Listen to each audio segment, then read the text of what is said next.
at Hematu. Yeah, sorry about that. I have a habit of slipping back into the Blanco language. It's good to finally meet you in person. I'm Bernard, although I insist you call me Bernie. The only person who calls me Bernard is my wife. And even then, only when I've tracked elephant dung into the carpets. As you know, I own several zoos, but I always like to show people the ropes here at my home.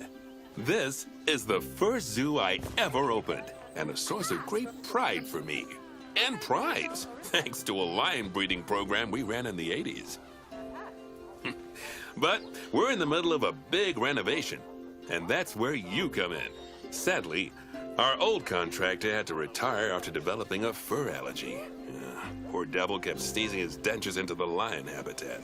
So, it's up to you to finish everything off.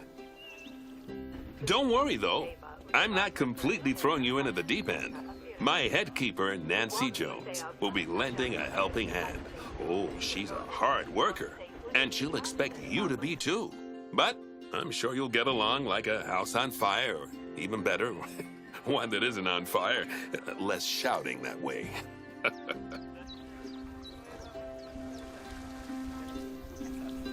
Hello there. From that rosy, fresh face of yours, I'm guessing you're Bernie's new hire. Good. Now, I hope you're ready to ditch your diploma because we're about to get really hands-on.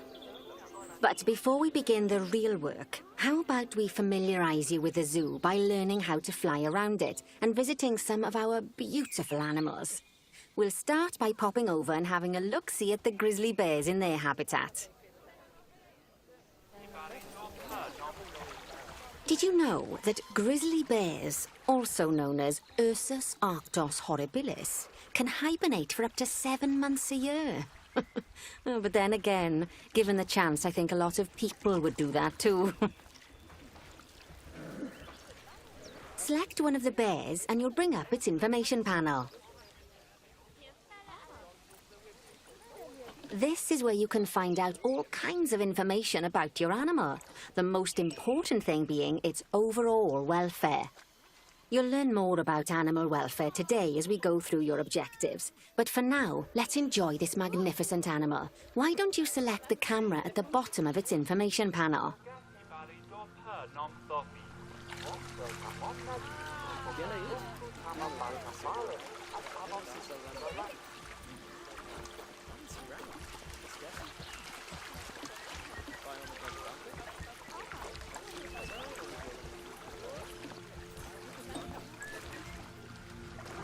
See now, this is a fantastic way to get a close look at your animals. You can also get this view of an animal by simply double-clicking on it. Okay, when you're ready, let's pop over to the other side of the zoo and take a look at the lions. I've marked their location for you to find.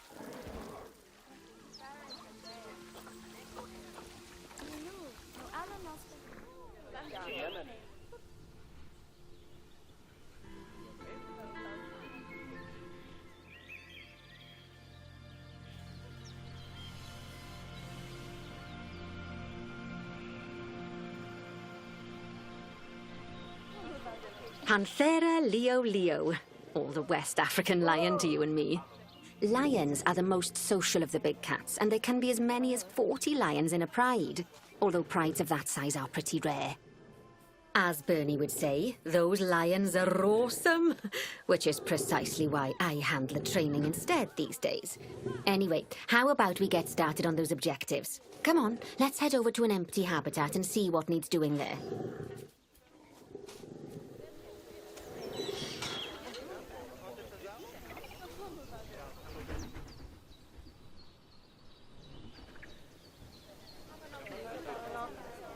As you can see, it's a lovely space for animals, but it's missing a certain something.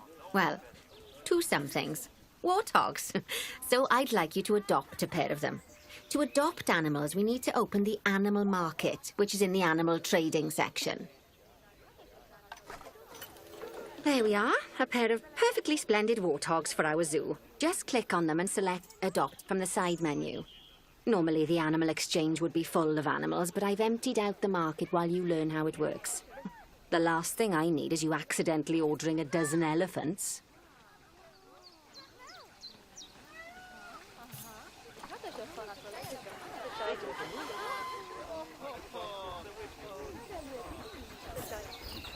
When you adopt an animal, it's automatically placed in the trade centre, where they're held until you're ready to move them into their habitat, which, as it happens, you are. So how about you move them into their new home?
When you ask for an animal to be moved into a habitat, your caretakers will go to the trade centre, collect your animal and deliver them to your selected habitat. I've marked the trade centre's location, so let's go and watch the caretakers in action.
Well, as you can see, those caretakers don't hang about. They'll move those animals to their destination as fast as possible. Of course, normally we'd have to place the animals into quarantine before moving them into a habitat, but I am assured by a person of good standing that these warthogs are in the very rudest of health. Right, let's get the warthog's habitat finished up so we can keep them nice and happy. You see, each animal in the zoo has an overall welfare statistic, basically how happy they are. And that overall welfare statistic is itself comprised of 4 different areas: nutrition, social health, habitat, and enrichment. Luckily, if you select an animal, you'll bring up their animal welfare information panel, which we saw earlier, where you can see how they're doing. That way, you'll know exactly what areas need to be addressed. Don't worry if that's a lot to remember. You can always check the Zoopedia for more information. Let's start by making sure we're taking care of the warthog's nutrition welfare. To do this, we'll need to place a food station and a drinking station. Now, each animal requires a different type of feeding station. And for the warthogs, it's a small feeding trough. So let's add one of those and a water bowl.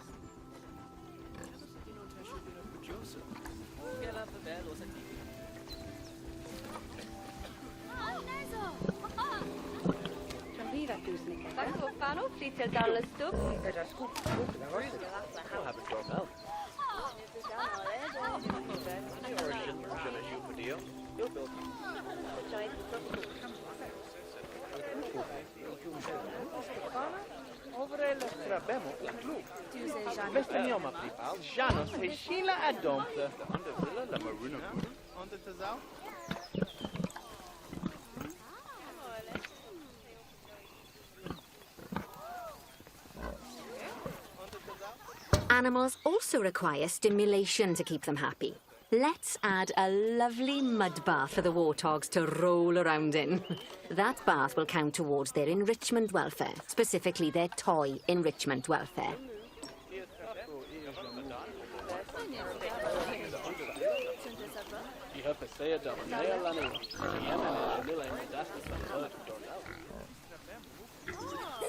Oh, nice work. You've got a knack for this, I see. Now, our contractor had to leave in a hurry, so this place is in a feral state. Unfinished thingamajigs and whatsits all over the shop. But the first thing we need to finish is the ostrich habitat. It's over near the hippos.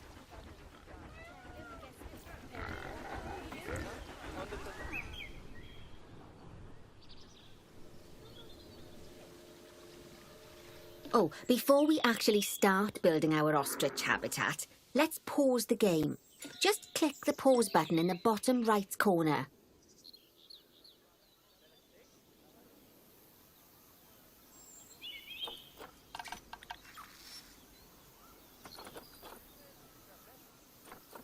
Ah, that's more like it. A quick break. Sometimes it's a good idea to pause the game whilst you're doing something which requires your concentration, because it'll stop the zoo spinning out of control while you're looking the other way. Let's keep the game paused while we get this ostrich habitat built. Okay, job number 1 here is to add a habitat gate before we complete the barrier. Every habitat needs a habitat gate. After all, how else would the keepers get in and out? Just make sure it's hooked up to the path so the keepers can reach it. Right, let's complete the perimeter barrier so we can adopt us some ostriches. I've marked out an area for you to use, so I'd like you to finish off the perimeter using the brick barrier.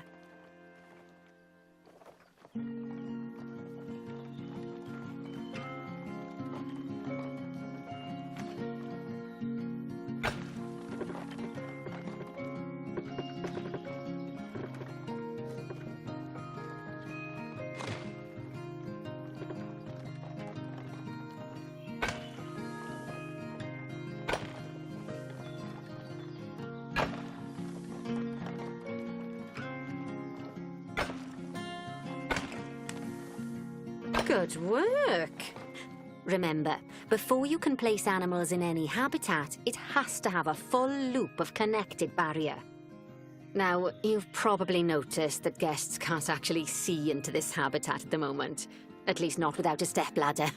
But seeing as they're banned, I'd like you to select a piece of barrier and swap out the brick for a glass barrier, so the guests can see in.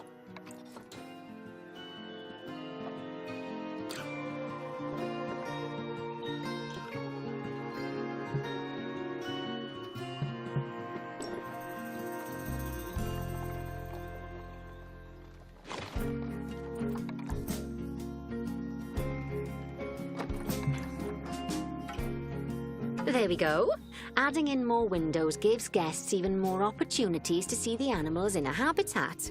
It's always best to make sure the guests can get a good view into a habitat from the path they're walking on, because it makes them happy, and because this would be a pretty terrible zoo if they couldn't. The last thing we need to do is to add a donation box. You see, when guests enjoy the view of an animal, they'll make a donation. Just make sure you put them in easy-to-reach places, like near a viewing point.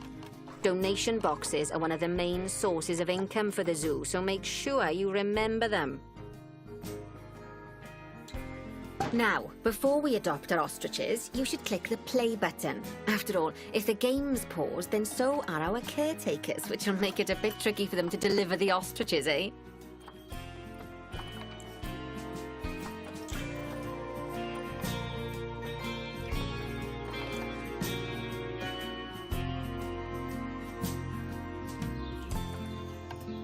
By the way, as well as pausing the game, you can speed the game up by clicking on the fast forward button. It'll run everything at 2 times and 5 times faster. It can be useful, especially if you're waiting for money to accumulate or for animals to be delivered to your habitat. Personally, I use it when I'm waiting for a brew to finish. All right, you've finished the habitat, so it's high time we adopted those ostriches, don't you think? Let's get 4 of them in here.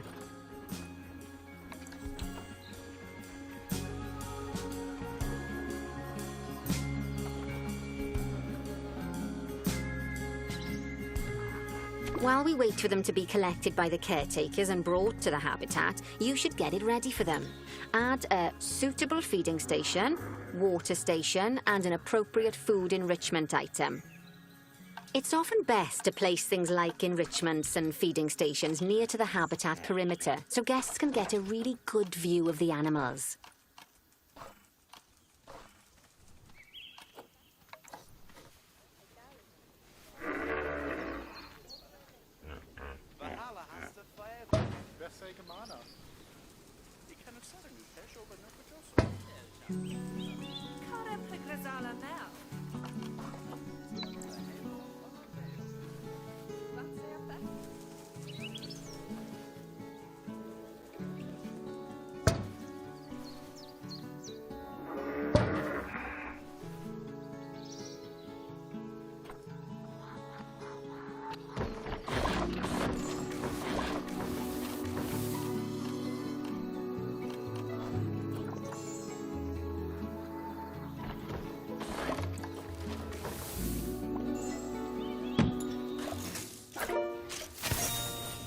Oh, good to see the ostriches have somewhere they can really stretch their legs. Did you know they can actually run at 43 miles per hour? Oh, heaven forbid they ever escape. The speed camera fines alone would bankrupt us. Well, Bernie certainly seems impressed. Did he do his speed camera joke? Every time we get an ostrich. So, now we've made the ostriches' lives a bit better, let's do the same for the keepers, shall we? To make it easier for the keepers to feed the ostriches and hippos, we should build a new keeper hut. Keeper huts are where the keepers prepare the food for animals, so they should be placed near to the habitats to make sure the keepers don't waste their time walking when they should be looking after the animals.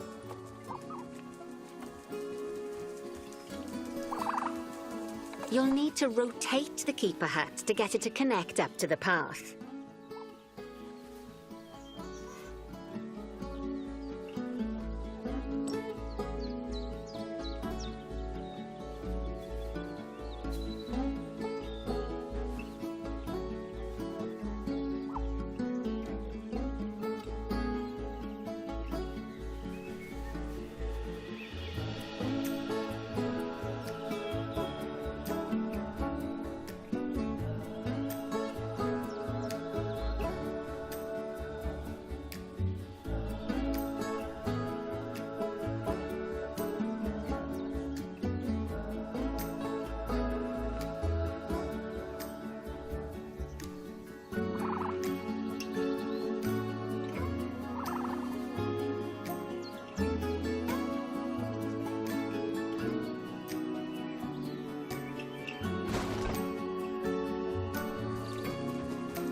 This keeper hut only has space for one keeper, but the larger keeper hut can allow multiple keepers to prepare food at the same time. Oh, but bear in mind that keeper huts and other staff facilities shouldn't be placed near to areas where there are lots of guests.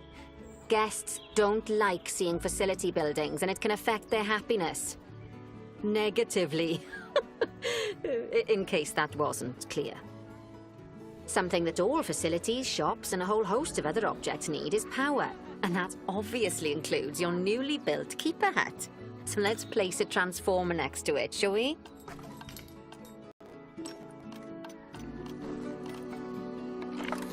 Now, the reason everything has gone blue is because you're using the power heat map. This map allows you to see what is and what isn't powered in your zoo. So once you've placed your transformer, you can click in the bottom left to turn the heat map off.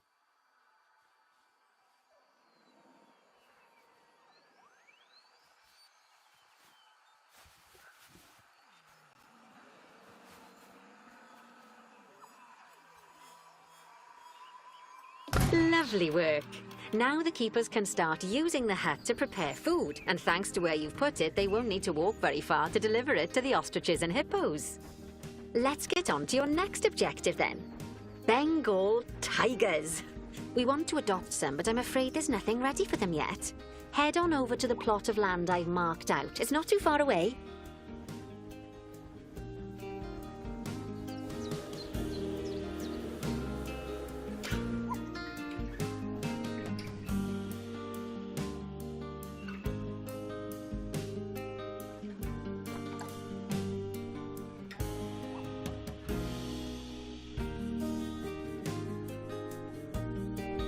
Righty, your next job is to build a habitat from scratch. And concrete and glass, I expect. So go ahead and build it. Just make sure that the habitat includes that big hole we've dug. Oh, and don't forget to add a habitat gate to the barrier. Oh, and make sure the guests will be able to see the tigers.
Now, Bernie takes safety very seriously at his zoos, so we should probably make sure those tigers can't jump out of their habitat, don't you think?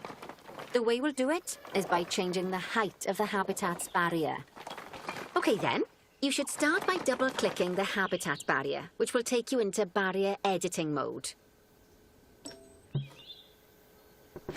Great. Now highlight the entire perimeter of the habitat. You can do that by clicking and dragging the barrier selection tool.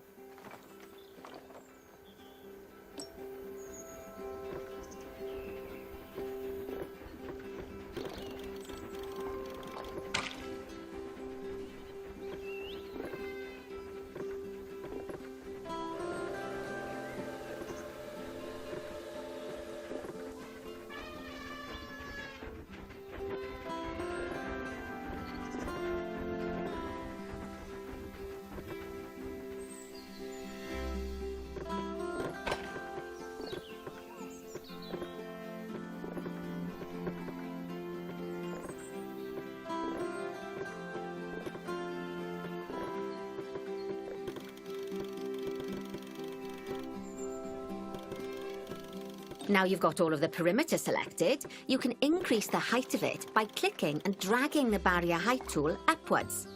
You'll want to make sure it reaches a height of at least 3.7 meters.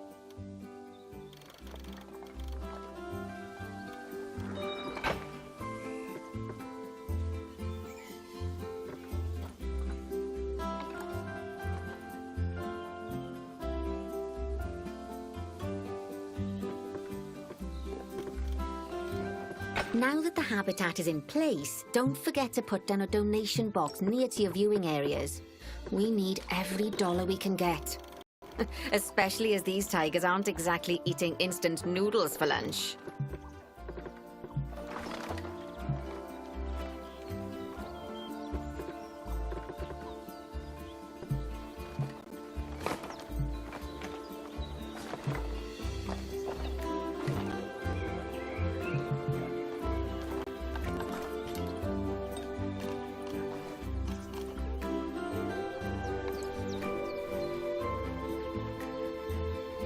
Okay, that's the habitat boundary complete, the habitat gate in place, and most importantly, the tigers won't be able to jump out of it anymore.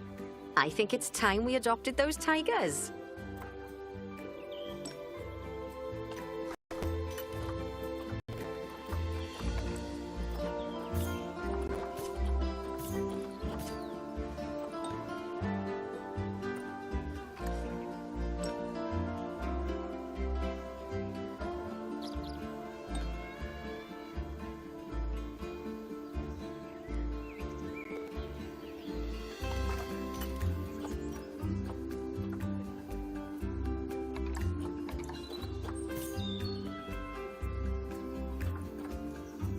Whilst our trusty caretakers collect and deliver the tigers, let's take a look at preparing the habitat for their arrival. We'll start with the basics. Add a suitable feeding station for them.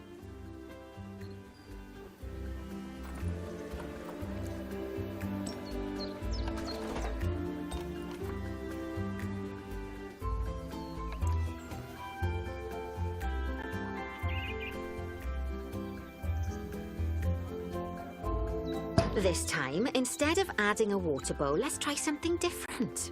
Some animals need a pool in their habitat so they can go for a swim, but they can also use it to drink from.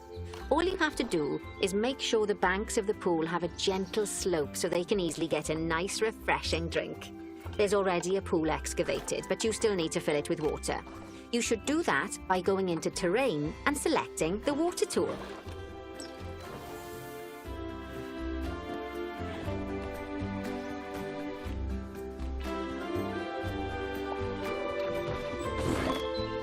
Yes, that'll do nicely.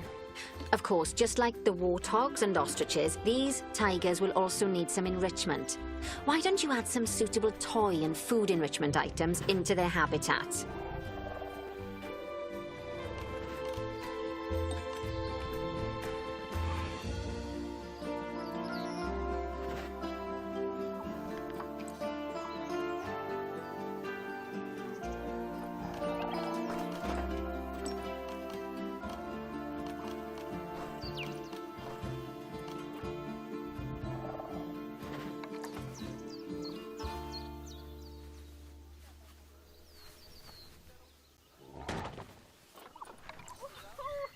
Okay, it's really starting to take shape. Now, the tigers will need a shelter in their habitat so they can hide from the guests, or more likely, the bad weather. Although, given that we're in England, you might want to think of that just as normal weather. Go on, add a shelter to their habitat. You can either build one from various suitable bits and bobs, or if you like, just pop down the blueprint that I've already built for you.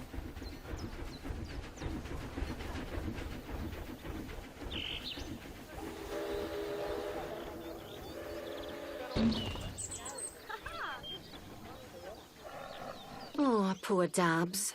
I'm sure it can't have escaped your attention that the tigers look a bit miffed. That's because they aren't too keen on the type of terrain in their habitat. Select a tiger and bring up its information panel.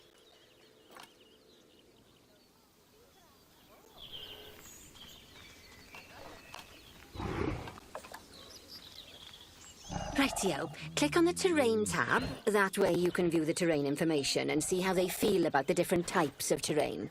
That'll tell you what the tigers need more of or less of in this habitat.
Okay then, open the terrain editing tool, select painting, and give them some more soil.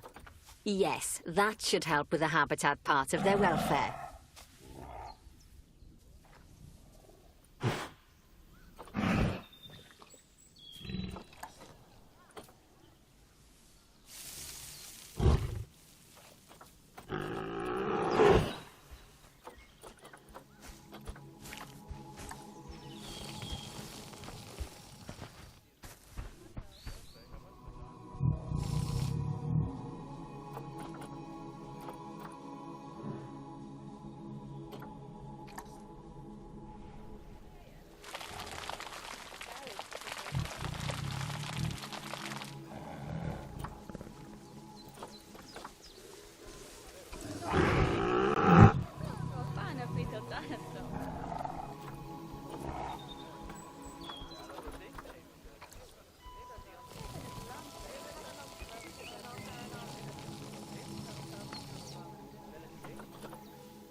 det double nail nu.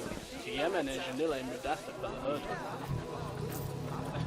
Ja, läs med vampikas musik.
They say the good fences make good neighbors.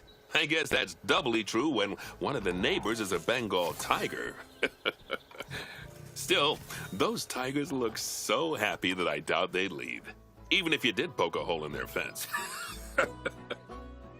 Oh, but for heaven's sake, don't test that theory.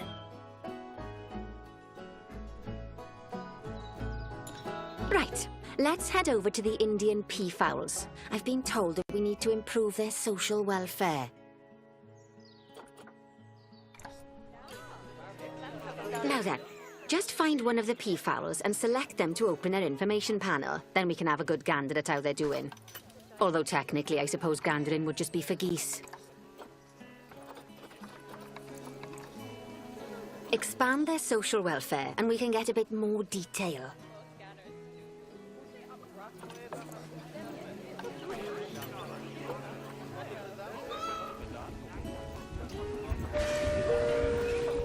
Medicare and roller artery center.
Yeah.